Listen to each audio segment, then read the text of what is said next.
बात करने के लिए हमारे साथ मौजूद है मोहतरमा सायरा बानो साहिबा, रहनुमा GDA की, और तहरीक इंसाफ के रहनुमा मोहतरम खुर्रमशेर ज़मान साहब। सायरा साहबा, सबसे पहले ये बताइए कि तासुर ये जा रहा है कि GDA की जो ज़्यादातर तवज्जो है वो सिर्फ दही सिंध की तरफ है, तो सवाल ये पैदा होता है कि वफाक की सियासत वाकई उसमें आप लोगों की दिलचस्पी है भी या नहीं? अस्सलाम वालेकुम। मुझे अभी जो इत्तेहाद जो बन रहा है, इत्तेहाद बन रहा है, अभी इत्तेहाद तो जो इस 2024 के 8 फरवरी का जो इलेक्शन हुआ है, उससे पहले जो 1.5 साल पीडीएम की गवर्नमेंट रही और जो कुछ इलेक्शन में हुआ है और उसके बाद जो इस मुल्क में जो चल रहा है, उसके खिलाफ हम लोग हैं। तो अभी तो आप जैसे आपने कहा कि हम कोई मुतासर कारकर्दगी कुछ ऐसे बोला था कि पीपल्स पार्टी के खिलाफ। जी, हम लोगों के सारे मेंबरान थे। अगर आप इलेक्शन में रिगिंग के 64 तरीकों को छोड़ दें और निसार दुरानी तो यहाँ पर जाके सिंध की तरफ से इलेक्शन कमीशन के मेंबर बने थे, जिनके ऊपर हमारे तहफ्फुज़ात थे, तो हमारे तो तकरीबन 10 से 11 एमएलए थे, हम लोगों के 22 एमपीए थे और वैसे उसी हिसाब से फिर बाकी सेनेटर। लेकिन वही बात है कि जब ये यहाँ सारा कुछ हुआ, ऐसे तो पीटीआई इस मुल्क की मकबूल तरीन जमात है और इलेक्शन में उसके साथ क्या हुआ, स्पेशली सिंध में क्या हुआ कि किस तरीके से उनको लाया गया और इनकी जो सीट्स हैं और उनका तो वो कहते हैं ना कि नामो निशान भी, तो हम भी वो कहते हैं ना कि उसी चीज के मारे हुए हैं। और वही जो जख्म अभी जो आपके भी लगा है। अच्छा, ये बताइए कि लोग ये सवाल बिल्कुल करते हैं और जायज़ सवाल है कि आप लोगों के लिए सिंध की सियासत तो हमें समझ में आता है, बरह रास्त आप लोगों का टकराव होता है पीपल्स पार्टी से, वफाक की सियासत में क्या आप लोग अपना किरदार देख रहे हैं और कितना अहम है तब्दीली वहाँ पर लाना आप लोगों के लिए, GDA के लिए? ना देखिए, अब जिस तरीके से जो मुल्क में हो रहा है, एक हमेशा हमारी पार्टी ने, और अगर आप पीर साहब पगारा और आप शुरू से धारा देखें तो मुल्क के वसील कर मफाद की जो लाश है वो हमारे कंधों के ऊपर रखी हुई होती थी कि हमेशा हर उस व्यक्ति को यही कहना ठीक है मुल्क का वसील मफाद कि हमारे किसी कदम से कुछ वो ना हो। लेकिन अब बात सियासत से तो निकल के बहुत आगे जा चुकी है।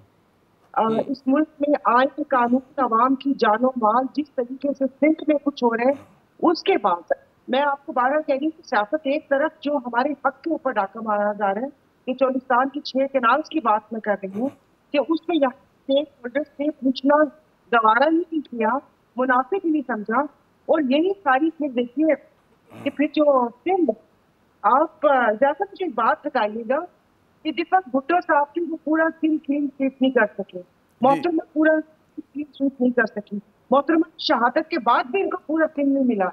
तो अभी इन्होंने ऐसा कौन सा दूध शहर की नहरें बहा दी या क्या ऐसा उन्होंने एक्ट कर दिया कि चलिए पूरा ये बड़ा अहम सवाल उठाए कि कौन सी दूध और शहद की नहरें। मुझे इजाज़त दीजिए खुर्रमशेर ज़मान साहब से मैं अगर एक सवाल कर लूँ। खुर्रम साहब, तहरीक इंसाफ की सियासत हम देख रहे हैं कि ज़्यादातर जो है पंजाब और KP तक महदूद है, और हालांकि सिंध में और खुसूसन शहरी सिंध में आप लोगों के पास मतलब अच्छी खासी मकबूलियत है, यहाँ पे तवज्जो नहीं है। उसका एक सबूत ये कि बड़े अरसे के बाद आपके जो मरकज़ी रहनुमा हैं वो उन्होंने कराची का दौरा किया एक बहुत तवील अरसे के बाद। क्या वजह है सिंध को नज़रअंदाज करने की, कराची को नज़रअंदाज करने की? जी नहीं, ये डेफिनेटली इसमें कुछ गलतियां हमारी भी हैं। मैं बिल्कुल आपकी बात से एग्री करता हूं और हमारा फोकस जो है वो हमेशा कराची की हद तक रहा है। और आप देखेंगे जब कराची का फोकस हमारा रहा है तो कराची ने हमें किस तरह रिस्पॉन्ड किया। आज हम कहते हैं कि जो 22 नेशनल असेंबली की सीट्स हैं उसमें से 21 नेशनल असेंबली की सीटें हम कराची के अंदर जीते हैं, सवाए एक मलीर की सीट जो कि जो है रूरल एरिया में आता था। सो जाहिर है कि जब आप इंटीरियर सिंध में नहीं जाएंगे, उन सब गाँव देहातों में नहीं पहुंचेंगे, हर जिले में नहीं पहुंचेंगे, तो उसका फर्क तो आता है। लेकिन जाहिर है कि वक्त के साथ हमने उसका एहसास किया है। लेकिन मौजूदा हालात में आप ये देखें कि GDA जो है, पीर पगाड़ा साहब जो है वो हमेशा से खान साहब के साथ रहे हैं, उन्होंने हमेशा उनका साथ दिया है, कभी भी हम अलहदा नहीं रहे हैं। हमारी जो है सीट एडजस्टमेंट्स भी इन पास्ट में रही है। और अगर कोई कहे कि GDA अगर कोई हकीकत नहीं है तो वो कहना भी मुनासिब नहीं है। सो मौजूदा हालात के अंदर जो आप देख रहे हैं उसका तो जो रीज़न है आमिर साहब, वो तो आइन का जो है वो तहफ़्फ़ुज़ और कानून की बालादस्ती के ऊपर बात हो रही है, जिस सिलसिले में ये हमारे विजिट्स रहे हैं। और कल जो है चीफ मिनिस्टर KP अली अमीन गंदोपुर साहब जो हैं, उनकी भी आमद कराची के अंदर है। आप जानते हैं कि 26 और 27 25 और 26 तारीख को इस्लामाबाद के अंदर जो है एक बड़ी मीटिंग भी रखी गई है। आज जो है अयाज लतीफ़ अलीजो साहब से भी मुलाकात हुई है, असद कैसर साहब की, सलमान अकरम राजा साहब की, अचकजई साहब की। सो बेसिकली ये एक बड़ा गेम है सारा, जो आप बहुत अच्छे तरीके से समझते हैं। शाहिद खाकान साहब जो हैं, जिनकी पार्टी, उनको भी हमने अपने फोल्ड के अंदर लिया है। सो डेफिनेटली जीडीए जो है वो सिंध के अंदर एक हकीकत है। जिस तरह पाकिस्तान पीपल्स पार्टी सुबह सिंध के अंदर मेरा सवाल फिर रह गया, मैं दोहराता हूँ, खता कलामी कर रहा हूँ कि जैसा आपने अभी दावा किया कि 22 में से 21 नशिस्तें पीटीआई की थी और मतलब आपको नहीं मिली, इस तमाम तर मतलब मकबूलियत के बावजूद मैं फिर वो कहूँगा कि क्या वजह है कि कराची में बैकफुट पर हैं, सिंध की सियासत में आप लोग नज़र नहीं आते, बहुत कम लोग आपके रहनुमा जो हैं मतलब कोई फ़ाल किरदार अदा करते, मोबिलाइजेशन कोई नहीं कर पा रहे आप लोग कराची के अंदर। जी जी, क्या वजह है?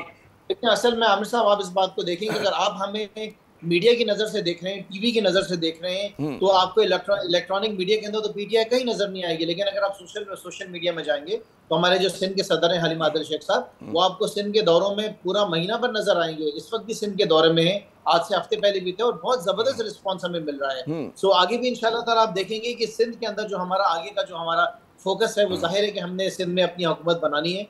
पाकिस्तान पीपल्स पार्टी को हमने सिंध से फारिग करना है। अवाम की इन्होंने चीखें निकाल दी, जिस तरह सारा साहब ने फरमाया कि यहाँ पे कौन सी दूध की नहरें बह रही हैं। देखे ना कि आज भी अवाम के पास सूबे सिंध के अंदर पीने का पानी नहीं है, सफाई सुथराई का निज़ाम नहीं है, अस्पतालों के अंदर इलाज नहीं है, बच्चों के पास स्कूल में तालीम नहीं है। ये जो शिकायत है, ये तो पूरे मुल्क में कॉमन है। मुझे इजाज़त दें, मैं साहिरा बानो साहिबा से पूछूँ, ये जो ख्वाब है कि पीपल्स पार्टी को जो है मतलब है कि सिंध से निकाला जाए या मतलब कोई और हुकूमत आए सूबे के अंदर, हम देख रहे हैं कि माशाल्लाह 17 साल से वही लोग जो हैं वो हुक्मरानी कर रहे हैं। और आप लोग बेशक बहुत तनकीद करें, हम मीडिया बहुत तनकीद करें, लोग जो हैं पीपल्स पार्टी को वोट देते हैं। क्या वजह है, क्या वजह है कि मतलब है कि आप लोग जो है अवाम का एतमाद जीतने में नाकाम है? जीडीए जो कि इसमें बड़े बड़े नाम हैं, क्या वजह है कि वहाँ पे चाहे एयाज पलीजो साहब हों और आपके बड़े बड़े और रहनुमा हों, राजदी साहब हैं, पीर साहब पगाड़ा हैं, क्यों, क्या वजह है कि एक मौसर जो है आप लोग इत्तेहाद बनाना या इलेक्ट्रल उनके साथ कॉन्टेस्ट नहीं कर पा रहे? जी जैसा मैं अपने जिला सागर की बात करूँ तो 460 स्कूल बंद है, ये सिंध हाई कोर्ट की रिपोर्ट है। और वहाँ पर जो तासीर का, मुझे माफ कर दिया, पता नहीं कौन प्रोग्राम देख रहे हैं, जो आप बिल्कुल जिसको सिंधी में भिराड़ी, बिल्कुल जो दही इलाका है, जो दूर के गाँव है, वहाँ पर तो बस लगता है कि आप किसी और दुनिया में चले गए। वहाँ पर जो एक बात हुई थी, जब हमारी, मैं अक्सर अपनी पार्टी को कहती हूँ कि ये जो कार्ड उस वक्त शायद हम लोग साथ थे, इनके जो बेनजीर इनकम सपोर्ट कार्ड बना है, कि शायद काश उस पर कोई स्टैंड ले लेता, उसको कायद-ए-आज़म कार्ड या पाकिस्तान कार्ड या कोई दूसरा नाम दे देता। वहां पर लोगों को समझा के थक गए हैं कि ये गवर्नमेंट के पैसे हैं, बेनजीर साहिबा के पैसे नहीं है। एक ये दूसरा, 17 साल से है, सिंध की सियासत थोड़ी इस तरीके से डिफरेंट है कि यहाँ पर इन लोगों ने घोस्ट नौकरियों और जो नौकरियों की बंदर बांट दी है। क्योंकि यहाँ पर एक आम तासुर पाया जाता है कि जब मैं भी थी गवर्नमेंट में थी तो मुझे कहा था कि अभी इसको नौकरी दिलवा दो, भले तुम्हारे घर में काम करे। तो यहाँ पर आप कागजों में सरकारी मुलाजमीन है जो 20-25 लाख का उनको महीना मिल जाता है, एक ये चीज भी। और 17 साल से जो उन्होंने किसी छोटे से ग्रेड में भर्ती किया होगा, आज वो किसी बड़े ग्रेड में, तो उनकी औलादें तक आ गई हैं। एक तो ये एक चीज वो है कि जाहिर है पूरी मशीनरी होती है, रियासती मशीनरी होती है। इवन जो बल्दियाती इलेक्शन होते हैं तो हमारा लगता है कि हमारा मुकाबला कोई कैंडिडेट के साथ नहीं है, हमारा मुकाबला रियासत के साथ चल रहा है, हमारा मुकाबला डीसी, एसी, पुलिस और इन लोगों के साथ चल रहा है। तो ये सारी ग्राउंड रियलिटीज है जिनको एक तासुर दिया जाता है कि पगाड़ा साहब जो है वो तो बड़ा इस्टेब्लिशमेंट से उन्होंने हमेशा सपोर्ट किया, करीब रहे, उसके बावजूद फिर ये क्यों होता है कि मतलब आपका मुकाबला सिर्फ सियासी नहीं हो, बकौल आपके कि लग रहा है रियासत से मुकाबला हो रहा है, ये तब्दीली कैसे आ गई और किस नजर से देख रही हैं आप इसको? जी, आप लोग कहते हैं कि हमेशा साथ रहे, तो मैं आपको बताऊं कि जो अछड़े थर नारे की तरफ जो पूरी बॉर्डर के ऊपर फौज डिप्यूट है वो पीर साहब की है, उसको वुड फोर्स कहते हैं, वो हमारी लोग हैं, वो पीर साहब की अपनी जमात के लोग हैं। तो जाहिर है एक इस किस्म का बयान या वो बिल्कुल ही इंटायरली दूसरी तरफ नहीं जाते कि वो बीच का रास्ता होता है। लेकिन अब इस तरीके से किया, 2013 में एक हल्की सी जिक पहुंचाई, उसी पे हमारे जो क़यादत है उसके कान खड़े होने चाहिए थे। फिर उसके बाद 2018 में जो कुछ हुआ कि साईं सदरुद्दीन शाह उनको बाहर कर दिया और हमारे जितने सारे थे वो, और 2024 में तो बिल्कुल बाकायदा फरमाइश हुई है कि यहाँ पे किसी दूसरी पार्टी का हमें वजूद चाहिए ही नहीं। अगर हम लोग असेंबली में होते तो बताइए क्या इसके ऊपर एहतजाज ना होता जो पानी के ऊपर साहब ने साइन कर। अच्छा, मुझे जानते हैं खुर्रम साहब, ये बताइए कि एक बड़ा तासुर है कि बहुत सारे जो इशूज़ हैं उस पर कॉमनैलिटी है पीटीआई के दरमियान और एमक्यूएम के दरमियान। मतलब है कि अगर कराची की आप इश्यूज़ की बात करें, यहाँ पे जो मसाइल हैं, क्या आप देख रहे हैं कि आगे चलकर कोई MQM से आप लोगों का राब्ता बहाल हो सकता है कि गो के भी बड़ा सख्त आप लोगों का मौक़िफ़ है उनके हवाले से? जी, ये राब्ता तो उनके साथ करेंगे ना कि जो फॉर्म 45 की बेसिस पे इलेक्शन जीत कर आई हो। MQM का तो कराची के अंदर वोट बैंक खत्म हो चुका है। MQM का वोट बैंक इस वक्त 0 है। आप इस बात को बहुत अच्छी तरह जानते हैं क्योंकि आप कराची आइट हैं कि कराची में तो MQM को एक प्रोविंशियल असेंबली की सीट भी नहीं मिली है, नेशनल असेंबली की तो दूर की बात है। सो जाहिर है कि जो सियासी जमातें इस वक्त हुकूमत में बैठी हुई हैं, जिसमें कि PMLN है, पीपल्स पार्टी है, और उनके साथ साथ MQM है, यही 3 सियासी जमातें हैं ना जो इस वक्त मौजूदा मुल्क को बहरान में लेके गई हैं। मुल्क की मईशत को इन्होंने बर्बाद किया है, और जो महंगाई का आलम इस वक्त है, तो इन सियासी जमातों के साथ तो बात होना इस वक्त सवाल ही नहीं पैदा होता है। और देखिए दूसरी बात यह है कि हम तो अपनी 180 सीटों के ऊपर खड़े हुए हैं ना, हम तो हमारे वो डिमांड कर रहे हैं। इधर तो यहाँ पे 17 सीटों वाले जो थे वो वजीर आजम बन गए हैं, और यहाँ पे दूसरे जिनकी एक भी सीट नहीं थी उनको कराची में 17 सीटें दे दी गई हैं। सो हमें इस बात को समझना पड़ेगा कि जो चोर दरवाजे से आए हैं, जो 2 नंबर रास्ते से आए हैं, उनके साथ हमने कोई ताल्लुक रखना नहीं है। और हमेशा से हमारा स्टांस हमारा यही रहा आमिर साहब। आपने देखा इमरान खान साहब ने कभी भी जो है मुफाहमत की जो है सियासत इस बुनियाद के ऊपर नहीं की है कि हम अपने एजेंडा से हट जाएं, हम अपनी डिमांड से हट जाएं। सो जो मेन बात थी वो आपको मैंने अर्ज किया। अच्छा, मुझे एक और मैं गालिबन दोबारा ये सवाल दोहरा रहा हूँ। मैं चाह रहा हूँ कि ज़रा नाज़रीन तवज्जो से सुने इस बात को। कराची में जो तंजीम साजी है PTI की, वो क्यों इतना बैकफुट पे नज़र आ रही है? और वो उस तरह से, ठीक है आपके बकौल जो आपके हलीम आदिल शेख साहब हैं, वो मैं आपको दुरुस्त करूं, नहीं ऐसा बिल्कुल भी नहीं है। इस वक्त कराची शहर के अंदर अगर सबसे बड़ी तंजीम किसी सियासी जमात की है तो वो पाकिस्तान तहरीक इंसाफ की है। जब मुजाहिरे की कॉल होती नजर तो नहीं आते आप लोग, मतलब है कहाँ? नहीं सर, मुजाहिरे तो अगर आप कोई नेटो की फौज को भी आप यहाँ पे लेकर आ जाएं और उसको फिर यहाँ पे डंडे मारना शुरू कर दें, उनके घरों में छापे मार के उनको एक रात पहले उठाना शुरू कर दें और वहाँ पे आंसू गैस चलाएं और उनको जूते मारें, उनके घरों में जाएं, तो आप क्या मुजाहिरा छोड़े। मुझे बताया, जैसे अभी कराची में डंपर का इशू हुआ था, एक्सीडेंट्स हो रहे थे, पानी का मसला है, आवारा कुत्ते काट रहे हैं शहरियों को, टूटी हुई सड़कें, कहीं पर PTI बोलती हुई नजर नहीं आ रही इन इश्यूज के ऊपर। आप देखें ना, आपको सोशल मीडिया पे PTI नजर आएगी जब आपके चैनल्स के ऊपर, आपके चैनल्स को ये अहकाम दिए हुए गए कि तहरीक इंसाफ को नहीं दिखाना है किसी एहतजाज में, तहरीक इंसाफ की किसी चीज को हाईलाइट नहीं करना, तो आप किस तरह एक्सपेक्ट करते हैं? तो हमारे प्रोग्राम में रोज PTI के दोस्त आते हैं, बड़ा खुलकर बात करते हैं। शो में तो आते हैं सर, शो में बिल्कुल आते हैं, लेकिन एहतजाजों के ऊपर पाबंदी है, वो आप अच्छी तरह मुझसे बेहतर जानते हैं कि उसकी इजाजत नहीं है। अदरवाइज चाहे कोई भी इश्यू हो, चाहे वो टैंकर्स का इशू हो, चाहे वो पानी का हो, चाहे यहाँ पे स्ट्रीट क्राइम का इशू हो, चाहे अंदरून सिंध के अंदर जो है वो डाकुओं का इशू हो, हर इशू के ऊपर तहरीक इंसाफ ने सिंध असेंबली के अंदर भी जब हम बैठे थे जब भी आवाज उठाई थी। आज हमारे MP जो सिंध असेंबली में है जो मौजूद है, उठा रहे हैं। अरे मुझे इजाजत उठाते हैं जी साहिर साहब, ये जो बात हो रही है कि जी ठीक है PTI आवाज़ उठा रही है, बकौल आपको भी बहुत आवाज़ उठा रहे हैं, लेकिन हम देख रहे हैं कि जो पीपल्स पार्टी की गिरफ्त है, और जो एक मैं कहूँगा कि गिरफ्त ही नहीं, उनकी एक मकबूलियत भी है, जो वो दावा करते हैं, वो कहते हैं जी हमारे इलेक्शन में हर बार हम जीतते हैं, और जो उन पर इतराज़ करते हो तो कहीं खड़े नहीं होते। क्या वजह है कि आप लोग जो है एक मौसर, मतलब एक हत्ता कि बयानी की लड़ाई में भी आप लोग बहुत पीछे हैं?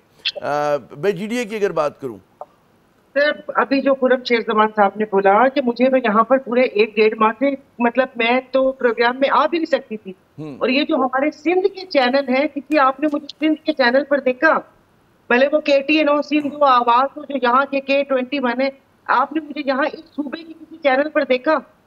आपने मुझे किसी सूबे के चैनल पर नहीं देखा होगा। तो अगर आप फेसबुक या सोशल मीडिया देखें तो वहां पर जो मसाइल होते हैं, उस मसाइल पे, उस मसाइल की वजह तो आज गुलाम मुर्तजा खान जतोई को उन्होंने मोटरसाइकिल चोरी और 3,500 चोरी मुकदमे पे उन्होंने वो किया हुआ है, कैद किया हुआ है, और परसों उनकी तबीयत खराब हुई, आज उनको बेल मिलनी थी, सब पूरे घर वाले वहां पर पहुंचे तो पता चला कि अभी उनको किसी और मुकदमे में नामजद कर दिया।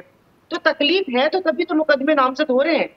जो हमारे वहाँ पर वर्कर्स का जो हाल है आप वहाँ पर देखें। अच्छा, हमारे वो सेगमेंट का वक्त खत्म हो रहा है, मुझे सिर्फ ये बताइए कि अगर आप को मुआवजा करें, फिर मैं खुर्रम साहब से आखिरी सवाल कर लूँगा कि मुआवजा करें कि जी वज़ीर आला सिंध की जो परफॉर्मेंस है, और फिर लोग उसका बड़ा कहते हैं जी वज़ीर आला पंजाब की परफॉर्मेंस से मुआवजा किया जाए, कौन बेहतर काम कर रहा है अपने सूबे के लिए? तो वो काम नहीं कर रहे, और वो ऊपर से बस जैसी गार्निशिंग होती है कि जायके का पता नहीं सालन का क्या है, आप गरम मसाला और धनिया बनिया करके गार्निशिंग करके उसको अच्छा सा वो कर दे। मसला ये है कि लोगों की लोगों की जो जरूरियातें, जो जिंदगी है, जो उनका रहन सहन तरीका, उनकी आमदन, आपने उसके लिए क्या तैयार कर रहे हैं? उसके लिए हुकूमत की कौन सी पॉलिसी है? ये थोड़ी है कि आपने कर्जे ले लिए, उसके बाद वो कह रहे हैं हम कर्जे खत्म कर देंगे। लोगों का अरबों खरबों रुपए आपने ये तमाम इन चीजों के ऊपर झोंक दिया। ऑरेंज लाइन तो मेट्रो, और अब पता चला कि ये सब चीजें बनाने के बाद कि एक अंडरग्राउंड मंसूबा होगा। और यहाँ कराची को देखें तो मेयर साहब 5-6 डिफेंस की सड़कों को उसी के ऊपर लेपापोती किए जा रहे हैं। और अगर आप सरजानी टाउन और सोराब बोर्ड और आप उन इलाकों में चले जाएं, बहुत बुरी हालत है, बहुत बुरी हालत है। मैं ज़रा ख़ता कलामी कह रहा हूँ। खुर्रम साहब, अगर जाते जाते हमें ये बताइए कि क्या लग रहा है आपको कि मैं देखा कि आप बड़े अरसे के बाद आप दोबारा से टीवी के ऊपर आप आना शुरू हुए, वरना एक ज़माने में हम आपको ढूंढते ही रहते थे हर वक्त ना। तो अब जो आपकी वापसी हुई है, उसका मतलब ये लिया जाए कि मतलब PTI ज़्यादा खुलकर जो है वो कराची में काम कर सकेगी, यानी कि जो जो जिस तरह की पाबंदियों का आप लोग शिकार थे उसमें कुछ कमी आई है, ये तासुर लें हम? जी नहीं, देखिए, बिल्कुल जो एक वक्त था, मुश्किल वक्त था, वो तो जाहिर है गुजर गया है। उस वक्त इलेक्शंस थे और उस वक्त हमारी ज़रूरत थी। अब शायद हमारी ज़रूरत नहीं है, लेकिन डेफिनेटली तहरीक इंसाफ काम करेगी। हम आपसे भी गुजारिश करेंगे, आपके ज़रिए, आपके चैनल से गुजारिश करेंगे, तमाम जो हमारी इलेक्ट्रॉनिक मीडिया उनसे गुजारिश करेंगे कि जो हमारी एक्टिविटीज़ हैं वो दिखाई जाएँ। क्योंकि देखिए, अगर फ्री एंड फेयर इलेक्शंस नहीं हुए तो कम से कम एक तो थोड़ी बहुत इजाज़त मिल गई आप लोगों को काम करने की? मैं ये पूछ रहा था, उसका तो जवाब हाँ में ही हुआ। हाँ, मतलब हम अपने घरों पे वापस आ गए हैं, अपने कारोबार पे जा सकते हैं। कम से कम इतनी चले ये अच्छी खबर है, मुस्बत खबर है। मैं क्विकली सायरा बानो साहिबा कुछ कहना चाह रही है, मैं चाहूंगा कि वो एक वाइंड अप कर लें जो उनका कमेंट है। जी, बात ही दब गई। आपने कहा किस बात पे एहतजाज? आप पहले, मुझे तो ये समझ नहीं आती, मैं आपको बाखुदा सच बता रही थी कि यहाँ सियासत हो रही है। आपने ये MQM की बात की, MQM को तो हो गया। अभी आपने इनसे सवाल पूछा था कि MQM से हाथ मिलाएंगे। MQM से तो हाथ मिलाए ना मिलाए, आफाक भाई से क्या पता मिला नहीं। आपने देखा होगा सोशल मीडिया पे अल्ताफ भाई के लिए कैंपेन भी चली है। तो मे भी करण और अर्जुन वापस आ जाए। जब करण और अर्जुन वापस आएंगे तो फिर पता चलेगा कि यहाँ सिंध और ये मतलब स्पेशली कराची की क्या सूरत हाल होती है। इंतजार। मुराद अली शाह की परफॉर्मेंस के बारे में अगर आप पूछना चाहते हैं तो मैं आपको जरूर बता दूंगा। मुझसे बेहतर कोई जानता नहीं मेरे होगा। ख्याल में इसके ऊपर कराची की परफॉर्मेंस पे मैं आप दोनों ही मेहमानों के साथ चाहूंगा कि पूरा प्रोग्राम करें यहाँ पे। 10 साल मैंने इजाजत दी में उनको जो है ना, ये वादा मैं आपसे अगले हफ्ते फिर मैं इसी पैनल के साथ बैठूंगा, आप लोग अगर तैयार हैं तो। बहुत बहुत शुक्रिया सायरा बानो साहिबा और खुर्रमशेर ज़मान साहब, आपने अपना कीमती वक्त दिया। नाज़रीन, यहाँ पे वक्फा लेते, वक्फ के बाद जब दोबारा आएंगे तो हम उस इशू पे बात करेंगे, उस केस पे बात करेंगे जिसने कम से कम शहरी सिंध को जो है पूरी तरह से अपनी तरफ मुतवज्जो किए रखा है। एक कत्ल होता है, एक नौजवान का कत्ल होता है, बड़ी बेईमाना तरीके से होता है, और उसके बाद हम देखते हैं कि उस कत्ल की जब तफ्तीश शुरू होती है तो फिर पता चलता है कि जी ड्रग्स का बहुत बड़ा कारोबार फैला हुआ है। उसके जो है मतलब जड़ें जो हैं, उसके टेंटिकल्स जो हैं वो पूरे शहर के, मतलब शहर के जो बड़े अच्छे इलाके हैं, अच्छे से मेरी मुराद ये है कि पॉश इलाके हैं, वहाँ पर पहुँचे हुए हैं, तालीमी इदारों में हैं। बात करते हैं वक्फे के बाद।